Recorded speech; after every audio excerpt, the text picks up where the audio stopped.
গণভোটের রায় বাস্তবায়নের সংসদ ও রাজপথের লড়াইয়ের ঘোষণা বিরোধী দলীয় নেতার।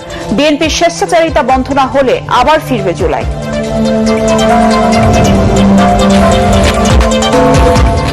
একাত্তরের পরাজিত শক্তি জামায়াতকে রাজনৈতিকভাবে নির্মূল করা হবে বললেন মির্জা ফখরুল। দলটি ফ্যাসিবাদকে ফিরিয়ে আনার ষড়যন্ত্র করছে, শিক্ষাঙ্গন অস্থিতিশীল করার নিন্দা। সব ক্ষেত্রে স্বচ্ছতা ও জবাবদিহিতা নিশ্চিতে সরকার বদ্ধপরিকর। বিয়ামের নতুন ভবনের ভিত্তিপ্রস্তর স্থাপন অনুষ্ঠানে প্রধানমন্ত্রী। জুলাই সনদ বাস্তবায়ন করবে সরকার।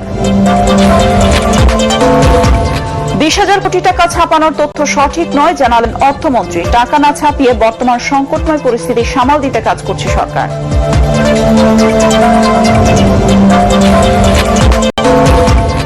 গণপরিবহনের ভাড়া বাড়ানো নিয়ে যাত্রী ও পরিবহন সংশ্লিষ্টদের মিশ্র প্রতিক্রিয়া। রাজধানীর ফিলিং স্টেশনগুলোতে তেলের জন্য হাহাকার থামেনি।